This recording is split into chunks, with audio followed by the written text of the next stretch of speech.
What's up, kinfolk? Welcome to the #1 ranked show. I am your host, RJ Young. Thank you for watching on the Fox Sports app, YouTube, or listening wherever you get your podcast. Today, we're going to do the first of what will be 5 breakdowns of the Power 5 conferences, starting with today, the Big 12. Call it the Big 12 preview, if you will. For those of y'all that are the throwbacks to the channel, you understand when I used to do this way back into June or way back into July, but it's August. We're in preseason camp. We have to keep up with all the storylines, which is why I want to go through my top 5 storylines and or questions. Teams I think will fall short of expectations, teams I think will absolutely exceed expectations, and which team is most likely to put the money in the bag, as well as who's going to play in the Big 12 championship, little things like that. So let's get it off and popping. Let's get it started with my top storyline of the 5 going into this 2022 regular season in the Big 12. First one is, has Oklahoma been Clemson? Allow me to explain what I mean.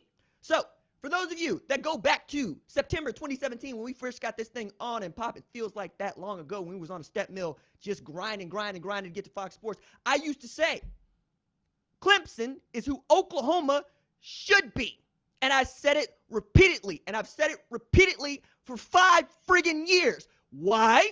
Because since about the time Brent Venables showed up at Clemson, they have been absolute juggernauts. They've won 2 national championships. They've had outstanding quarterback play. They've had a dominant defense. And is that what Dabo Swinney calls little old Clemson? Well, damn it, it's big, bad Oklahoma in Norman, and I would like y'all to act like it this season.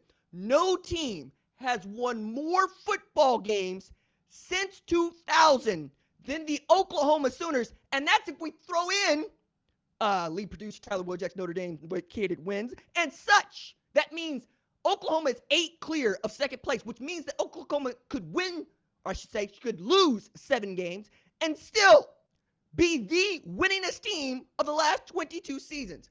But how many national championships got to show for it? 1. My goodness, man. So now you got Brent Venables showing up to Oklahoma, bringing everything that he has learned from Clemson, plus his 13 years at Oklahoma under Bob Stoops, and his short tenure with Kansas State, Bill Snyder, going, this is how I want to do this going in my year 1. As he told me, hey, you only get 1 opportunity to be a first-year head coach in your first year. He's brought a lot of things they do at Clemson well to Oklahoma. He made a few waves late last week when he had said, I should say, in the last week of July, right? Last week of July. When he said, look, when a kid tells me he's ready to commit, that's not exactly what I want to hear, okay? For him, a commitment is exactly that. We get the marriage analogy going in there, which is, hey, we're engaged to be married, but I'm going to go date other people. Understanding this is more like a job offer, and it's more like a business opportunity. That's the best analogy, but I get what he means because I put it succinctly. It's not a wild take. Every football coach ever wants commitment. They want commitment on the field. They want promises. They want you to understand that, hey, we don't have to recruit or develop you if, you tell us that you're going to show up. We don't want to recruit you like you're not committed. We want to recruit other people like they're not committed. And the kids, like you or I, are going, nah, if I got a job offer at several different places, if Apple and Google want me, perhaps I should go visit both Apple and Google. See what all the fuss is about, as opposed to showing up to Apple going, yeah, I'll accept this job offer when Google might be able to throw you all the money in all the bags. You understand what I'm saying here, right? As we talk about like YouTube, who, owns its owners, Google, so forth, so on. I think it's interesting to also point this out. Are they going to play defense like they play at Clemson? Because that's what Oklahoma fans really want to know. Are you going to be able to turn up and turn out on defense? Because one thing to outscore people, we know what that looks like. Oklahoma's done that for the past 5, 6, 7 years. What they can't do, consistently at least, is stop people. And Brent Venables showed up and said, no. We're here to stop people. But while we're here to stop people, we're also going to be running fast, and we're going to be running angry. We're going to have this offense that's just go, and we're going to put the defense back out there to get stops, see if we can't run up the score that way. We'll see how much Clemson gets into Oklahoma and what that means for them down the line. Number 2 on my top storylines among these top 5 is, can Baylor and Oklahoma State do it again? Okay. So those of y'all remember seeing Oklahoma State and Baylor in the Big 12 championship? It's kind of weird, bro. It's not exactly what we was brought up on, bruh. Like, I was in high school and Baylor was garbage. Absolute trash. Like, on fire. That kind of garbage. Dumpster fire way over there. And over the last 10 years, they've had peaks and valleys. But I feel like they got their dude in Dave Aranda because they have built around defense and philosophy. As y'all will know, Dave Aranda is a philosopher. As a matter of fact, he got his master's in philosophy at Texas Tech, and he approaches the game like that. His kids look forward to seeing him on a whiteboard because they know that they're going to get a little Lao Tzu with their kung fu and their 4-4-2. So another way to look at this is, can they keep up the takeaways, right? Because I believe they got 44 takeaways over the last 2 years. Like, it's ridiculous what they've been able to do from a defensive standpoint. And now they got a quarterback that they really do like in Blake Shapen. They like him so much that Dave Aranda went up to Jerry Bohannon in May and said, hey, man, Blake's going to be the starter. So if you want to transfer, I understand and I get it. And that's exactly what happened. I believe Bohannon's down there at South Florida. Real big of Dave Aranda. He's also put together a group I think wants to stay together and absolutely get it done. Can they get back to the Big 12 championship? Same thing with Oklahoma State. Spencer Sanders goes into this thing as the only quarterback in the entire Big 12 to not face a quarterback battle in the spring. We know that in other places we feel like we know who the starter's going to be, and I think coaches feel like they know who the starter's going to be too, but they still have had a battle of sorts, right? Outside of, yeah, that's it, Spencer Sanders, because Blake Shapen comes in late in the year, and then we get to see him do what it do. But Sanders, man, Spencer, all you got to do to get Oklahoma State back to the Big 12 championship is to take care of, hold on to, not throw the football to other people. That's all you got to do, dog. Like, I hate to make it that simple, but that is the only thing holding Oklahoma State back. Because Mike Gundy, if nothing else, he starts quarterback, he's going to stay with that quarterback. He's not going to sit him. He's not going to bench him. That's his job. And it's the reason Shane Illingworth was like, hey, I got to get up out of here. I'm more talented than this other dude. I came in a couple times. They're not going to let me fight with this other dude. It's kind of like Justin Fields and Jake Fromm in that situation, right? Spencer Sanders is Oklahoma State's Jake Fromm, okay? You can definitely get to a national championship game with that. That's what Oklahoma State wants to do. Get back to the Big 12 championship, win it again, or I should say, come 6 inches closer to winning it, right? So that you get out of the Fiesta Bowl, maybe you get to Sugar Bowl, maybe you get the college football playoff for the first time in your history, and you go show Oklahoma was really good as they are 2 years out from leaving the Big 12 conference for good. I think for Oklahoma State, what does Derek Mason do with that defense? He's got some studs, right? Brock Martin, who's from Oolaga, down around away from me. He's got Colin Oliver, who's from Edmond, who's on the other side of the turnpike from me. He's got dudes to go out there and do some nice things. Oklahoma State is also built in the way that I would like Oklahoma to be built, quite frankly. I mean, I know everybody got to go into Texas, go get players, because Texas is that kind of state. But Oklahoma State goes and gets my kids, right? Like, that means something to me. Many of y'all remember Brendan Presley doing his thing on this channel. He's got so much bigger. He's got so much wider. He's gotten so much more mature. And he's absolutely going to be a dude that they try to target 100 times over the course of the season. Between him and Braden Johnson, you're going to have a lot of fun. Spencer Sanders can hold on to the football, take care of the football. My next question, among our top 5 storylines for the Big 12, who brings up the rear? Okay, that's my question. The way to look at this is Kansas going to be awful again this year? Now, they won 2 games last year. It's a lot, Kansas. You understand what it's been like, Kansas? Basically, it's a long fall from 2007, baby. But I think they got to do it, and you've heard me say this for over a year. I love me some Lance Leipold. I really do. It's his pedigree. He's won national championships before. Every program he goes to, he flips and turns around. He and Travis Goff speak the same language, and KU is out there feeling themselves. You know how I know they're feeling themselves? Because they're doing their own documentary on the YouTubes. Remember, they were doing the Miles to Go stuff on the 4-letter network? Now they just doing it themselves, because that's how they feeling right now. I met all the players that Lance brought out to Big 12 media days, all right? Jalen Daniels is feeling himself. Kenny Logan is feeling himself. Devin Neal is feeling himself. And they got what I think is the best kept secret on offensive line in the entire league. Earl Bostic is absolutely a dude that you need to watch, and he's going to be a guy that your favorite NFL draft analyst is probably going to call a sleeper.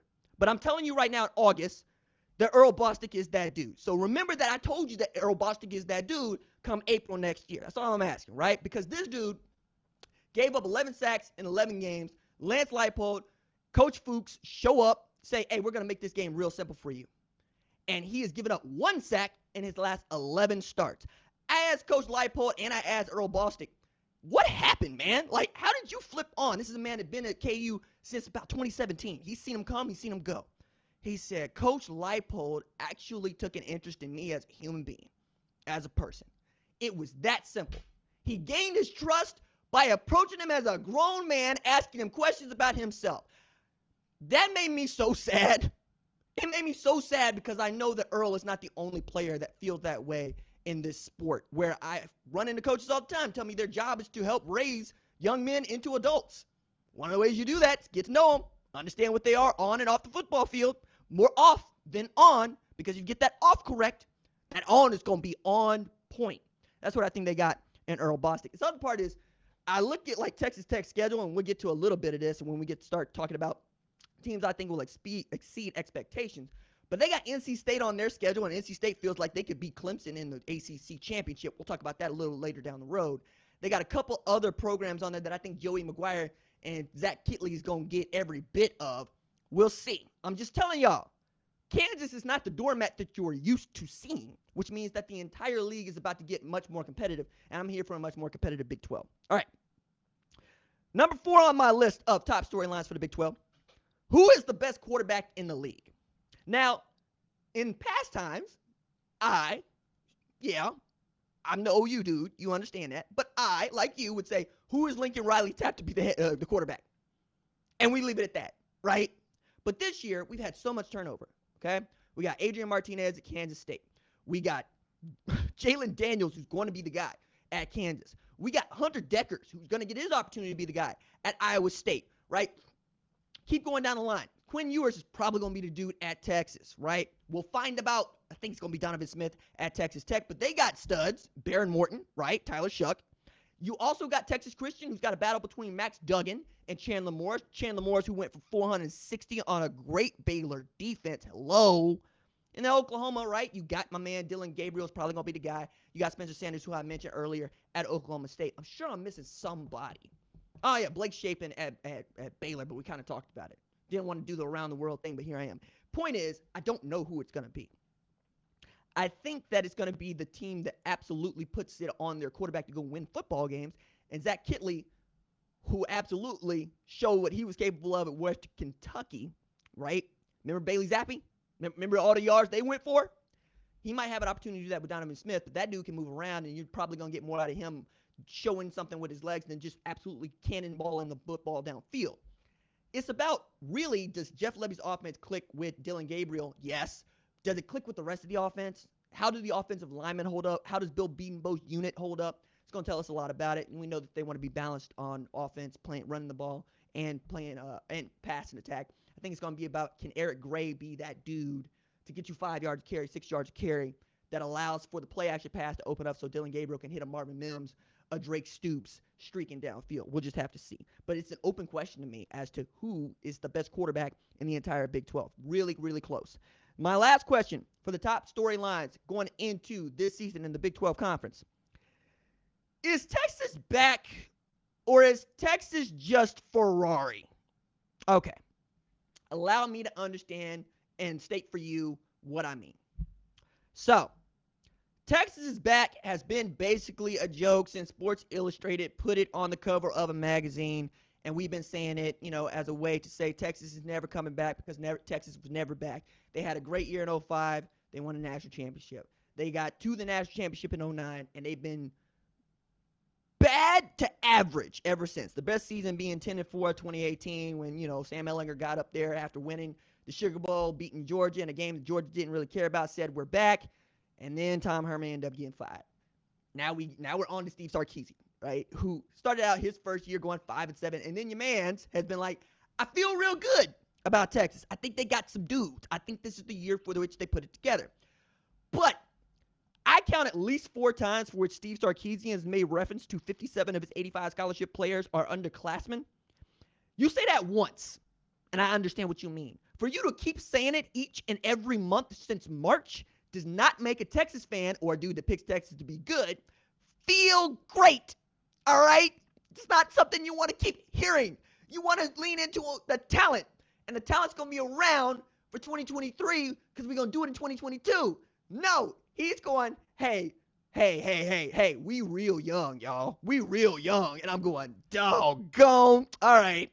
I'm already out there. I still think that they're going to be pretty good. I think they got an opportunity to show what they're capable of against Alabama. I've been asked this question. Alabama beats them. Everybody would have said, cool, that happens. I'm the dude who thinks they could beat Alabama because I also saw what they did against a really great 2019 LSU team.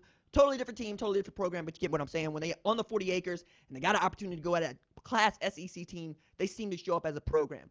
They keep it within single digits. You should feel good about that because that's what they did playing against that LSU program. All right. Other thing about this is I'm saying, or are they just Ferrari? Every F1 fan in your life, save me, is a Ferrari fan of some sort. I don't care about Ferrari. You know why I don't care about Ferrari? Because Ferrari has never once demonstrated that they are at the forefront of technology. All the things that you associate with being cool about cars, traction control, carbon fiber chassis, paddle shifters, these are all things that happen apart from Ferrari. This dude named Enzo, he starts this company because Fiat would not give him a job. That's it. This dude named Enzo, he does not actually make cars. He never made cars. He hired other people to make cars. He's P.T. Barnum. He is a peak Italian dude. That's what he did. And he kept showing up to races. That's why Ferrari is claimed to have staying power. Hey, we've been in F1 every year. Yeah, because we can't actually kick y'all out and y'all keep showing up. Mercedes just decided not to keep racing because people died, but they were dominating this sport with auto union. Okay, you get into the 70s, you get in the 80s, you get in the 90s. You see a couple world champions here and there. Niki Lauda, some of y'all saw Rush. Good for you. You saw the one F1 movie that everybody sees. Good for you.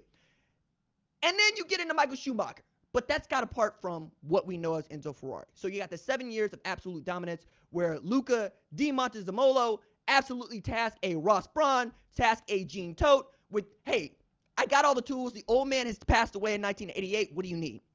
And they go out there and they take basically the Italian national team because they also are subsidized by Italy. Hello. And they go win some world championships. And then F1 does what it does because F1 formula means rules. They change the rules. Change the rules because they decided it was bad for the sport that Ferrari just dominated everybody. And Ferrari has not recovered. Okay? All of that to say, everybody knows Texas. Everybody knows Ferrari. How many world championships have you been alive for Ferrari? Quite a few, but you can't count back that far because you just started watching Drive to Survive last week, now didn't you? Tell the truth, shame the devil. Tell the truth, shame the devil. Okay? A lot of people claiming that Texas is back don't actually remember that before 2005, you got to go back to the 1970s for the last time that, Texas won a national championship. I think 1981 might be in there a little bit. Can't remember if Fred Akers actually got one. I just remember that they kicked Fred Akers out with the quickness. And then you get into that John Malkovich bit, and then you get into Mac Brown who actually knew what he was doing with Texas, and we haven't been back there since. All to say, we're going to find out in 2022 if Texas is back or if Texas is just Ferrari. A moneyed, overly popular entity that doesn't actually win championships. Talk about that a little bit later on. Okay, I want to move on to our next segment in the show. Teams who will exceed expectations, all right? So we're going to use the win totals provided to us by Fox Bet for me to jump off with a take. All right. I believe Oklahoma, who has a Fox Bet win total of 8.5 wins, will exceed expectations. Matter of fact, when I saw this, I'm kind of thinking that the good folks at the book at foxbet.com were looking out for your mans because that's easy money. That's just easy money. 9 wins? All Oklahoma got to do is get to 9 wins? Okay, cool. Show me the 3 losses on the schedule, right? UTEP, nah. Sorry, Texas El Paso. Nebraska, maybe, but probably not, okay? Kent State, take the money, dog. Take the money for this butt kicking. That's what it's going to be. And then you get into Big 12 conference play. Which one of these teams is good enough to beat a good Oklahoma team, right? You might get to Texas, who, at OU Texas, the Red River rivalry, by the way, they're due. I said it already, they're due, okay? Then you're looking at new head coach at Texas Christian, new head coach at Texas Tech, okay? Kansas got close, we'll see. I feel good about Baylor and Oklahoma State holding their own against Oklahoma. Side of Texas, I think you got wins all over that. So I think Oklahoma's going to exceed expectations, and we'll talk about whether or not they can get back to the Big 12 championship here coming in because that's your first task. You got to win the conference where you can play in the college football playoff. Unless you play in the SEC. Span the playoff to 16 teams, you cowards. All right. Next team I think is going to overachieve, right? West Virginia at 5.5. I think West Virginia can get to 6 games. I'm going to start with this. Graham Harrell and JT Daniels are reunited. Now, Neil Brown was cagey about telling me who was going to be your starting quarterback against Pitt. He also went on to say, hey, we felt real good about who we had. We didn't want to go to the portal. We got dudes. And then, well, JT Daniels becomes available. So JT Daniels coming off of a national championship football team, one that he started for in 2020 and did real well, and was more talented than Stetson Bennett, full stop. Comes available, reunite with Graham Harrell, 5-star quarterback. That's easy. It's easy money. Add Tony Mathis Jr. to the mix. If he's even half as good as Letty Brown, you probably got a good passing attack because Sam James still out there, okay? Defensively, Jordan Leslie knows what he's doing, okay? West Virginia defensive backs are the kind that end up at Georgia. Now, if you're in Morgantown, you don't feel great about that because you're developing somebody else's players, but you're going to be really good on the defensive line, outstanding on the defensive line. All you got to do is keep a lid on the defense. And West Virginia has demonstrated over the last 2 years that they can be a top 10 and a top 20 defense. So I'm looking at the schedule, right? And I'm looking at their non-con. They got Pitt. I think they're going to win that game. There's no Jordan Addison. Keaton Slovis is in year 1. You got a new offensive coordinator. And Pat Narduzzi is doing podcast with local Ford dealerships. It's not always a good look when you're doing that in the offseason, and he's out here just saying stuff now. First, it was funny. Now it feels kind of desperate, but we'll see. We'll see. You got an opportunity. Show everybody what's really good in the ACC. Then there's Towson. That's a win. Sorry, Towson. I mean, I understand that your man Darius Victor has done the USFL Spotlight show over here, and I love me some Darius Victor, but y'all not going to beat West Virginia. We have a question coming later in the show that is, who is the most likely candidate for Money in the Bag? And it ain't West Virginia. It ain't West Virginia. And then, to finish out their non-conference slate, they got a Virginia Tech who's got year 1 with Brent Pry, doing an outstanding job of coordinating defense at Penn State. We'll see, right? I also think that this is a team that's going to absolutely stun some teams that we think are good. Think Baylor, think Oklahoma State, think Oklahoma. They had that game damn near won in Norman last year. Okay? They could do it in Morgantown. I've been to Milan Puskar Stadium. I don't really want to go again because it's hostile. It's hostile. Matter of fact, you know how hostile it is? Okay, this is going back to like 2012, all right? 2012. Samaje Perine still there, I think. Or is it a little bit later? 2013. Alex Ross is still returning kicks. I say all that to say, it's 10 a.m. in the morning, and I walk to the stadium to go set up. I see a woman with aviator shades, crop top WV shirt on, cut off at the sleeves, Daisy Dukes on. It's cold. It's real cold. It's cold. It's cold. It's under 40 degrees. It's 38 degrees, 35 degrees. It's cold. She got a Rolling Rock under one arm, like a 6-pack of Rolling Rock, and she got the champagne bottle in the other, and she is swinging from the champagne bottle, walking across the street through the crosswalk. You don't want it with the Mountaineers, man. You don't want it with them. Like, when they decided that they gonna go party, they decided to go party, and they got a team that's gonna be pretty doggone good playing the Backyard Bowl for the first time in years. I'm fired up for them in this pick game. It's gonna be a lot of fun. All right. Last team I think is gonna overachieve. Kansas. Okay, I understand. I understand what you mean. I understand where you're going. I understand. Okay, let me walk this out. Fox Bet has them at 2.5. That means you win 3, you get your money. 3 games. 3 games, you get your money. You get your money. Okay? They won 2 last year. They got damn close to Oklahoma, and they beat Texas in Austin. All right. Games in Lawrence this year. That's one, right? Now they got to go to Norman, but you understand. So, their non-conference, Tennessee Tech. That's a bad FCS team. Like, I believe they were 3-8 last year, okay? Then you got Houston. That's going to be tough. Houston's talented. Houston's good. Coming off 12-win season. They return Clayton Tune. They got one of the better tailbacks that nobody talks about. They're going to be decent. They're going to be decent to good. And then there's Duke. Duke is in year 1 with Mike Elko, who left defensive coordinator at A&M, I guess because he just really wanted to be a head coach. But Duke's a tough place to play, tough place to program build. I think that Lance Leipold wants every bit of Duke. So I'm going to say, I give him a chance to beat Duke. They ought to beat Texas Tech. You go reel off one Big 12 win. One. That's Texas Tech in year 1. That's K-State with a new offensive play caller in Colin Klein and a new quarterback in Adrian Martinez, which means you got to put the shackles on Deuce Vaughn, which is not, it's not a simple thing to do. It's just not. But you go get one win among those other 9 teams, and you make your money. I think they're going to exceed expectations. All right, now let's proceed to your favorite segment, but the segment's probably going to get me most yelled at. Teams who will fall short of expectations. All right. I'm going to go ahead and get it off my chest. Oklahoma State, looking at 8.5 wins from Fox Bet. That means they got to win 9. Okay? I just talked to Herm Edwards not too long ago. They feel pretty good about Emory Jones coming from Florida. They got Paul Tyson Jr., who is grandson of Bear Bryant, back there too. And they got what I think is another one of those great group of 5 tailbacks in Xavier Halliday. Okay? I think they're going to be all right. They still got my man Jalen Conyers. Shout out Jalen Conyers out there at Arizona State. And they're going to be pretty good defensively. I think Glenn Thomas offensively knows what they're doing. Donnie Henderson, he's been around the program going back to the 90s when they made the Rose Bowl and been coaching for years. I think they're going to be all right. Despite all the sanctions, despite all the movement, I think they're going to be a tough out for Oklahoma State. Also on their non-conference, right? You have Arkansas Pine Bluff, which I think is a win for them, but, you know, it's wild to me to hear how many PWIs, predominantly white institutions, enjoy having HBCUs come to them because they're not so interested in football, they're interested in the bands. So I think APB is going to win the battle of the bands when they play in Stillwater. They just not going to win the football game, okay? That's just not how that goes. And then to finish out their non-conference schedule, they have Central Michigan. Jim McElwain, I think, had a little bit of a scare here lately. Hopefully he's all right, but Central Michigan ought to be a team you win. Ought to be a team you beat.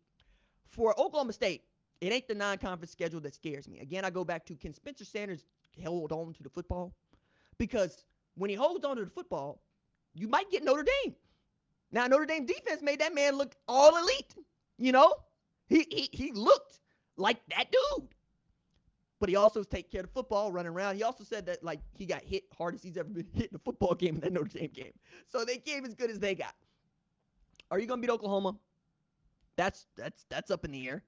I say it's up in the air. Historically, it's not even close. Historically, that's Oklahoma running away. But not here in the last 5 to 10, right? You know, we got the punt it again, Bob shirts. We got Tyreek Hill going off. And we have last year, certainly, where special teams was absolutely garbage and trash. But we'll talk about that a little bit. Not to take anything away from my man Braylon Presley, because he got an opportunity to run one back, and he did that. And I'm so proud of him because that's T-Town, right? But also in there, can you beat Texas? We'll see. Can you beat Kansas State? We'll see. There's all the Big 12 teams feel like they got Oklahoma State and see them between the eyes because Derek Mason taking over a defense that, frankly, wasn't one he built. And anybody that can tell you, I'm going to tell you about this. Ohio State can tell you, having a defense coordinator come in and try to fix what he didn't build, probably impossible. Jeff Hafley goes to Boston College. Kerry Combs comes over to Ohio State. Running the same defense, it doesn't go well. Okay? It's going to be about how Derek Mason figures this thing out. Okay, next team on this list, Kansas State, 6.5 wins. That means they got to win 7. That's a lot to put on my man Deuce Vaughn.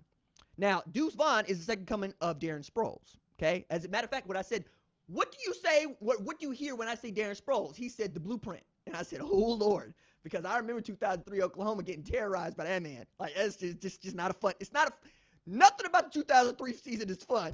Especially those last 2 months. I got to work with Reggie and Matt. Nothing about that is fun, guys. Now I got Deuce Vaughn, who's averaging 6.8 yards per touch for his career, which is second only to Kennedy Brooks at Oklahoma. And the dude right there next to him is Vince Young. Deuce was that dude. The only returning first-team All-American in this conference, right? All 5'5" of him. Hold it down for the Short Kings. Absolutely love that. But you're asking a lot, I think, of Kansas State to win 7 games this year because I'm looking at their non-conference. South Dakota, that'll be a win. Mizzou's going to give them a hard time. And Tulane is going to give them a hard time because Tulane gave Oklahoma a hard time. Tulane also gave Cincinnati a hard time. Tulane is built to give people a hard time. They're going to get one of these Power 5 teams in their non-conference schedule, I think. Me thinks, right? And then you have the normal rigmarole of what is a daunting Big 12 schedule if you're Kansas State, right? You might get beat in-state rival. Who knows? Could happen. Okay, it's coming together for them, but I don't think it's coming together to the tune of 7 games in the regular season. Okay. Last team I think might fall short of expectations is Texas Christian. Texas Christian at 6.5 means they got to win 7. Southern Methodist wants every bit of Sonny Dykes this year. Why? You'll remember Sonny Dykes comes from Southern Methodist. He left. I gotta turn this one. I gotta turn this one because I know too many of y'all from Dallas. All right, he left good Dallas, posh Dallas. Okay, veneer of Dallas. Dan Jenkins is Dallas to go to Fort Worth. He left good Dallas to go to Stockyards. He left good Dallas to go coach at a place where the last coach still has a statue, and that coach goes to Texas. Yeah, SMU gonna feel some kind of way. I hope Rhett Lashley leans all the way in on that because I'm so excited for that game. All right, like don't nobody want to beat the Frogs like Southern Methodist want to beat the Frogs. I'm here for this. All right.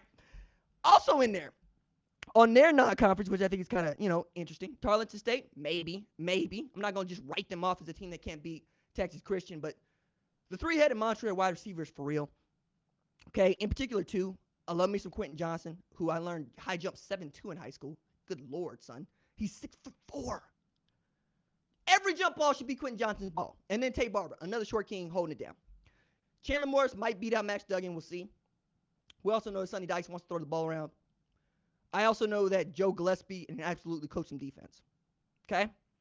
I know this because I'm a University of Tulsa grad.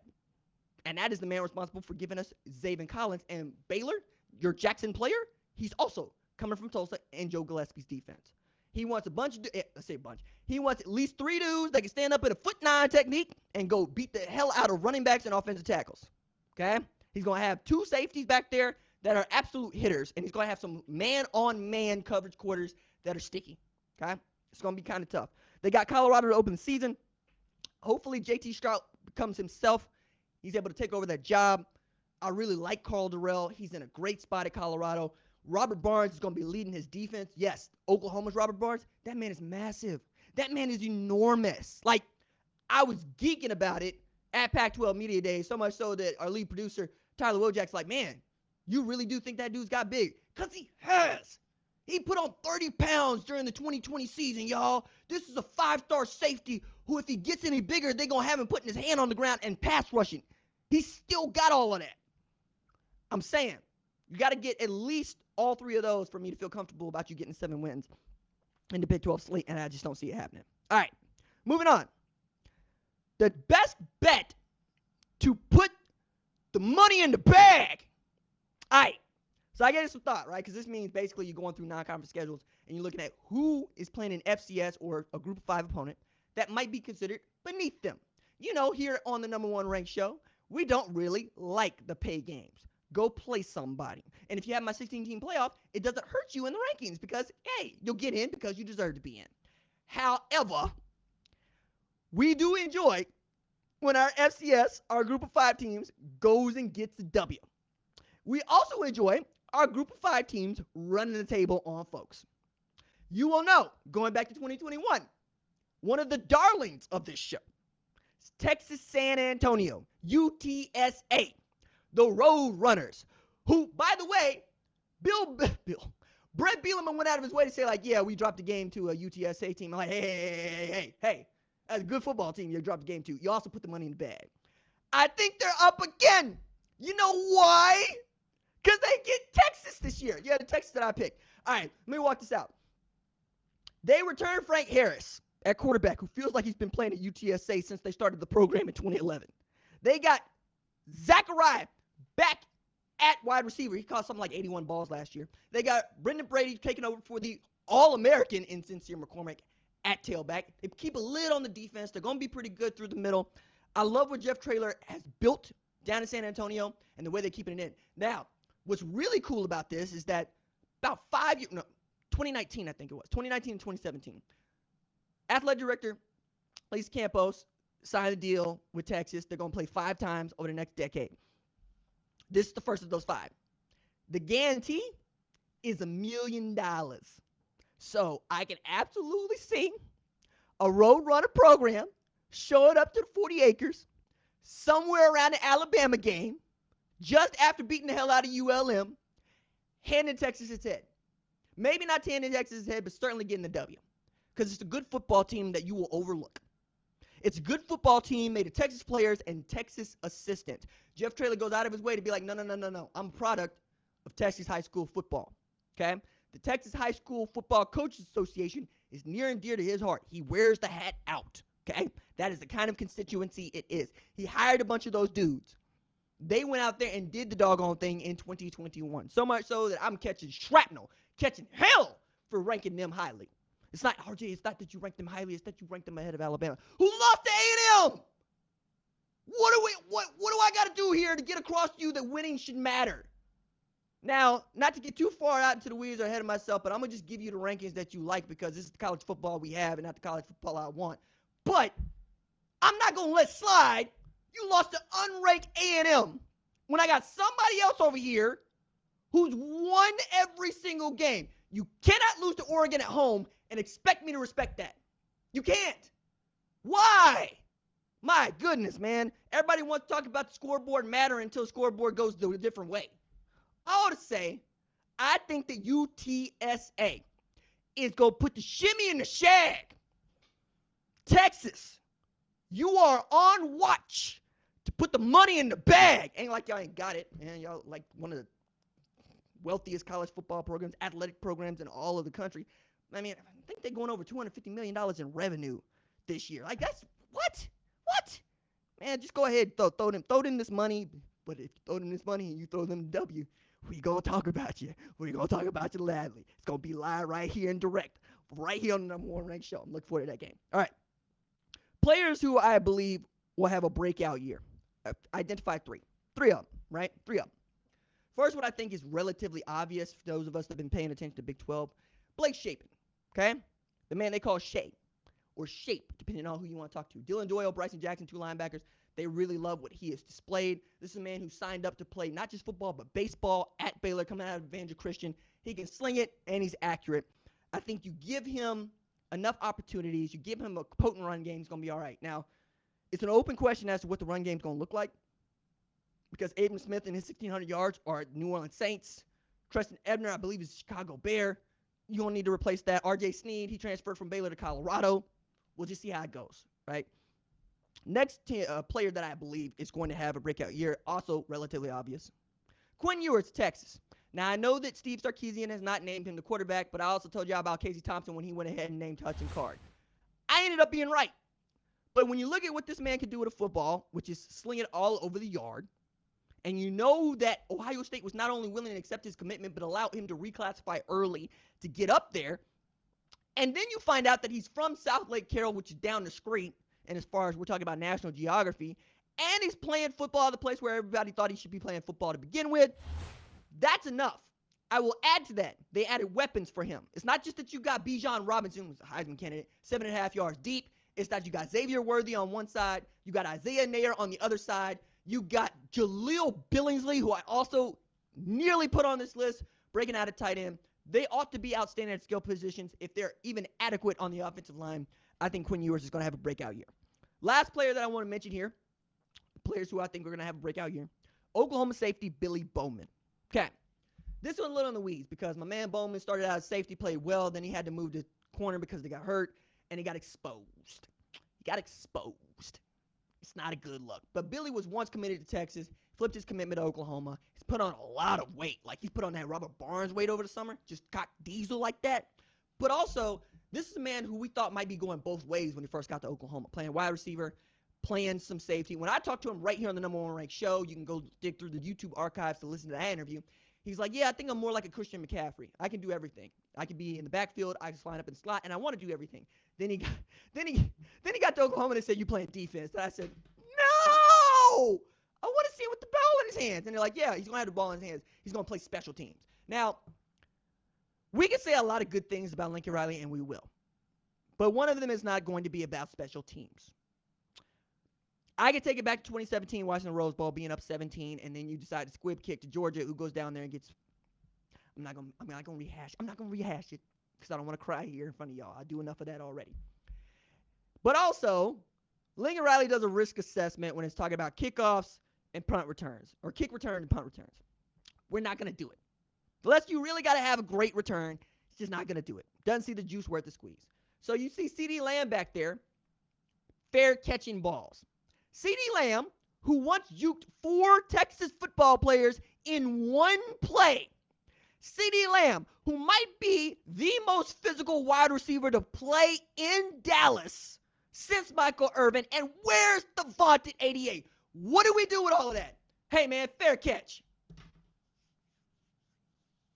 We're not fair catching no more, okay? We are returning kicks. We are returning punts. We're trying to go get field position and go get an easy 6. Billy Bowman's going to have an opportunity to do that, baby. We're going to get to see the man who was electric in high school, returning kicks, returning punts. Absolutely get after it. Go back to his one position playing safety. And I trust Brent Venables to develop this man into an outstanding defensive back. And then maybe down the line, we get a little R.W. McQuarters. Okay? We get a little Andre Warfolk. Okay? We get a little Antonio Perkins if you are of the special teams variety and you go back that far. I'm excited to see what Billy Bowman is capable of in the Brent Venables era. Okay.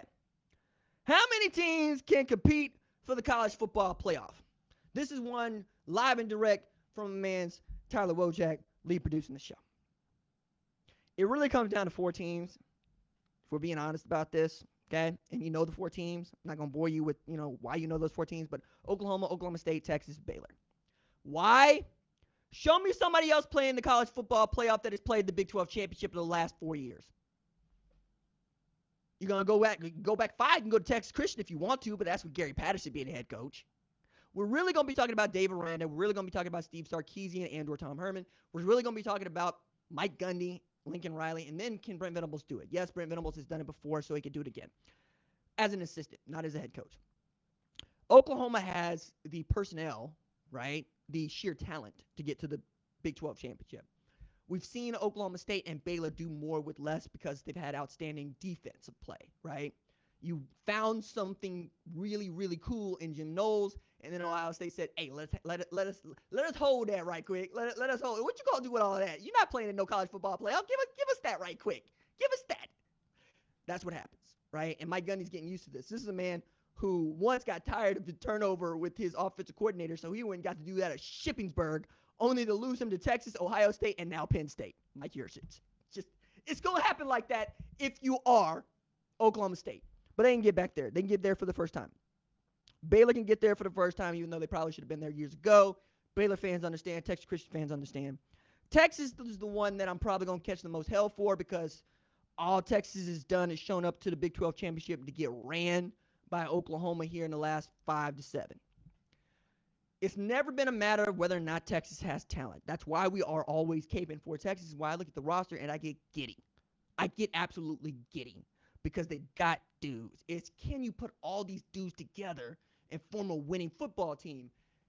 And I don't have too many friends that are Longhorn fans for obvious reasons, but the little ones that I do have, first, I'll remind them that the Eyes of Texas is still their fight song, and I will never get past that. I also will add, nobody does more with less. Change that up in 2022. Change that up, and you win the Big 12 championship. You go to college football playoff, which leads me to our last segment on today's show.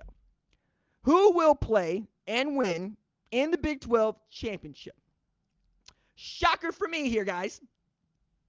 Oklahoma and Texas. That's who I'm choosing, okay? I love what Oklahoma has offensively and defensively. I think they're balanced. I think Texas ought to be putting up 50 a game with the offensive talent they have, the skill position. It's about can Pete Kwiatkowski give them a competent defense? That's the open question. I think DeMarvion Overshown leading them in the linebacking core, 6-year senior coming out of Art, Texas, who wore not his Stetson, but his throwaway Cowboy hat to see me at Big 12 Media Days. I love me some DeMarvion Overshown. That dude is cool, right? I gets with it because when you're authentic with it, it hit kind of different. They got some outstanding players on the defensive line. If Keandre Coburn can hold up, be that dude in the middle, I think they got an opportunity to keep the lid on and keep people out of their end zone, not giving up 50-plus to Kansas. Can't give up 50-plus to Kansas and expect to compete and win for the Big 12 championship, although you put up 70 on Texas Tech. And Texas Tech remembers. Like, I talked to them Red Raiders, man. Miles Bryce, Tyree Wilson, they are fired up. They want every bit of Texas. Flagship university, right? Everybody wants a piece of Texas. I think Oklahoma wins that game basically because if anybody could put the lid on what I think is a vaunted Texas offense, it's going to be Brent Venables. You know how I know? You know why I know? Because he did it all the time against Oklahoma at Clemson. The Sweatpants Bowl. Y'all remember the Sweatpants Bowl? I remember the Sweatpants Bowl. Sweatpants Bowl was awful for your boy. Okay? It's not that Oklahoma lost 40-6. It's not that Trevor Knight was held to 103 passing yards. It's that your man was also unceremoniously kicked out the door out of his first full-time gig following the loss in the Sweatpants Bowl. Just not a good year for your mans. Like I kind of want to put 2014 in a blender somewhere. But that was also Brent Venables saying, oh, no, I know how to do this. And what they do in 2015, and what they do in 2016, 2017, 2018. You get what I'm saying here? His defense is the reason that they have been great. His defense is the reason that they were able to win national championships. Why you could talk about Trevor Lawrence being great. And that other dude we're not going to mention on the show. But if he could do that against Lincoln Riley, he ought to be able to do that against Steve Sarkisian. Certainly did it against Alabama. Or did y'all forget the 15th and final game of that magical 2018 season for Clemson? I'm saying Brent Venables got 3 national championships. Twice, 2 at Clemson. 3 times as many as Oklahoma's won since 2000. All I'm asking for is 1, dog. I'm just looking for 1. I ain't won no national championship since I was 13 years old, Brent. You understand? I'm saying I got mustard seed faith, but I need to see the Tides paying me back. Okay, I'm kicking in. I'm asking for a little bit. It's been 22 years. I'd like to see a Big 12 championship. I'd like to see a win in the college football playoff. How about that? A win. And then I would like to see a national championship won. That's all I'm asking for. That's it. That's all. All right. That's been our Big 12 preview for the preseason. We will be back at you more with the Big 10, the Pac-12, the ACC, even the SEC.